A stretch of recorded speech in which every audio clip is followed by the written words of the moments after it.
Joint family है, बच्चे हैं, परिवार है, सब है, उसके बाद भी अकेलापन फील होता है। क्यों? क्या वजह हो सकती है? सारी खुशियां हैं, पूरा जीवन खुशियों से भरपूर है, लेकिन फिर भी अकेलापन फील होता है। ये चीज़ें हर एक महिला के जीवन में एक बार ज़रूर आती है। चलिए इसके बारे में चर्चा करते हैं।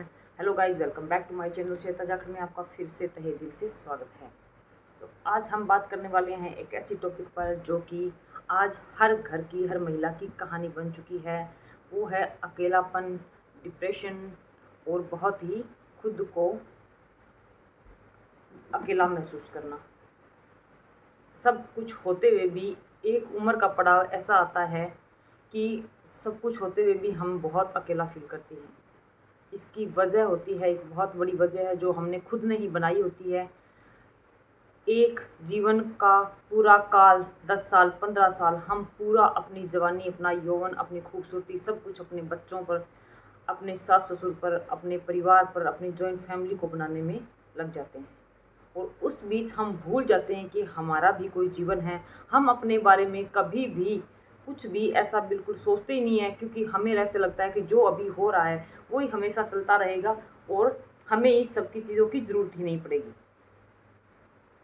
तो ये सब चीज़ें जब हमारे साथ होती है तब हमें पता नहीं चलता, लेकिन एक पड़ाव के बाद जब उम्र निकल जाती है, वो जीवन के 10 साल, जवानी के 10 साल, आपकी खूबसूरती के, आपके टैलेंट के 10 साल जब निकल जाते हैं, उसके बाद जब आपके बच्चे, आपका परिवार आपसे हल्के हल्के तौर में दूर होना शुरू हो जाता है, तब आपको महसूस होता है कि मेरा कोई वजूद नहीं है, मुझे कोई नहीं पूछता, मेरा कोई मतलब नहीं है इस दुनिया में रहने का, मेरी खुशियाँ क्या है।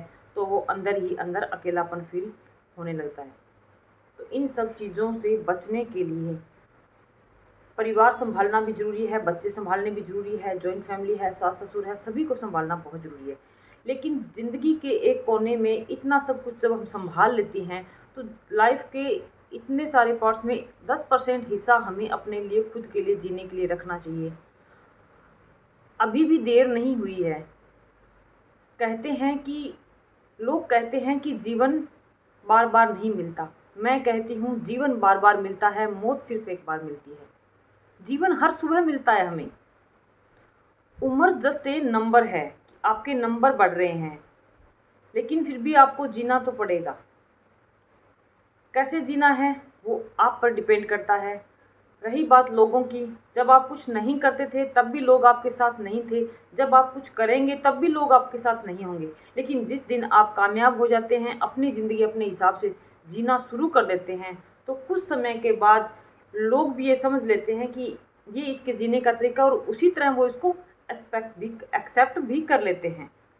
लेकिन जैसे जैसे हम लोगों की तरफ से, जैसे जैसे हम परिवार वालों की, जैसे जैसे हम जीते हैं, तो उनकी उम्मीदें हमसे इतनी बढ़ जाती है कि हमने इसको यहाँ रुकने के लिए कहा है तो ये यहाँ रुकेगी, इसको यहाँ बैठना है तो ये यहाँ बैठेगी, इसको मैंने जो कहा है वही ये पहनेगी, जो मैंने बोला है वो ये बनाएगी।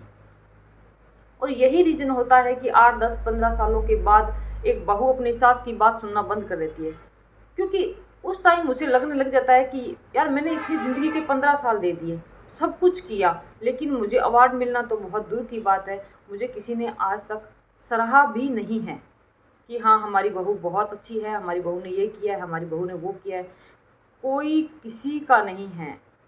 इसीलिए सब कुछ करिए, लेकिन अपने दिल में, अपने जीवन में सब कुछ करने के बावजूद भी एक चीज़ ऐसी ज़रूर रखिए, एक शौक़ एक ज़िंदा रखिए, जिसकी वजह से आप जब अकेलापन आप महसूस करते हो, जब आप अकेले रहते हो, तब आप उस टैलेंट को आजमा सकें। किसी को आप सोचिए, जब आप शादीशुदा नहीं थे या फिर आपके बच्चे नहीं थे, तब आप में कोई ना कोई टैलेंट ज़रूर रहा होगा। जैसे कि किसी को भजन का शौक़ होता था, किसी को पूजा पाठ का था, किसी को गीत, जैसे शादी ब्याह में गीत गाते वैसे शौक़ था, किसी को कुकिंग का था, किसी को स्टिचिंग का, फैशन का, मेकअप का, कुछ ना कुछ फिल्मों का, सीरियल्स देखने का, कुछ ना कुछ शौक़ हमारे जीवन में हर इंसान को, किसी न किसी को कोई ना कोई शौक़ ज़रूर होता है। तो अपने उस शौक़ को मारिए मत, उस शौक़ को ज़िंदा कीजिए, वापस से जिए उस चीज़ के साथ। एक दिन आपको टोकेंगे, 2 दिन टोकेंगे, तीसरे दिन उनको भी हैबिट हो जाएगी कि आप ऐसा करेंगी, आपको इसमें खुशी मिलती है। ऐसा नहीं है कि मुझे लोग नहीं टोकते, मुझे नहीं टोकते, मेरे बारे में भी बहुत सारी बातें बननी स्टार्ट हो जाती है। ये वीडियो बनाती है, ये करती है, वो करती है। हाँ, मैं वीडियो बनाती हूँ। मुझे अच्छा लगता है आप जैसे लोगों के साथ बात करना, लोगों को मोटिवेट करना, योगा क्लासेस करना। जो चीज़ें मुझे जीवन में अच्छी लगती है वो मैं काम करती हूँ। और ऐसा नहीं है कि मैंने जॉइंट फैमिली में मैं नहीं रही हूँ, या मैं नहीं रहती हूँ, या मैं सारे काम नहीं करती हूँ।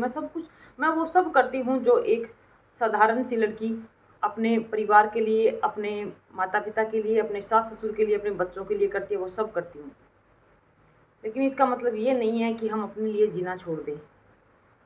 लोग तब भी बात बनाते थे, लोग अब भी बात बनाते हैं, लोग तब भी अवार्ड नहीं देते थे, लोग आज भी मुझे अवार्ड नहीं दे रहे हैं। लेकिन मुझे जीना है अपने तरीके से। मेरी ज़िंदगी मैं अपने हिसाब से जीना चाहती हूँ। तो इस बारे में सोचिएगा ज़रूर, क्योंकि ज़िंदगी बार बार मिलती है, हर रोज़ मिलती है, और रोज़ नया सवेरा आपके लिए कुछ नई चीज़ लेकर आता है। सोशल मीडिया है, यूट्यूब प्लेटफॉर्म है, आप कहीं पर भी आप अपना टैलेंट दिखा सकती है। आज के टाइम में ऐसा नहीं है कि हम घर पे बैठे हैं, चलो कुछ नहीं हो सकता। सावित्रीबाई फुले का नाम आपने सुना होगा, जो भारत की प्रथम महिला शिक्षिका थी। उनका कहना था कि लोग मुझ पर कीचड़ और पत्थर फेंकते रहे, फिर भी मैं भारत की बेटियों को शिक्षित करती रही। वो भारत की बेटियों के लिए, औरतों के लिए बहुत उन्होंने समाज सेविका थी, बहुत अच्छी कवित्री थी, बहुत काम किए थे उन्होंने। लेकिन उनके मरने के बाद उनको अवार्ड मिला, जब वो जिंदा थे तब लोग उनके भी खिलाफ रहते थे। तो इतना ज़्यादा सोचने की ज़रूरत नहीं है आपको। अपने लिए जिएं, अपने परिवार के लिए जिएं, सबके लिए जिए, लेकिन खुद का अपना कुछ कोई टैलेंट ज़रूर होना चाहिए इंसान में। तभी वो इस अकेलेपन से लड़ सकता है और अपनी ज़िंदगी की जंग जीत सकता है। अगर मेरी बातें आपको अच्छी लगी है तो प्लीज़ लाइक, कमेंट और शेयर कीजिए। मेरे चैनल को सब्सक्राइब करना मत भूलिएगा। आप सबका बहुत बहुत धन्यवाद। Thank you once again.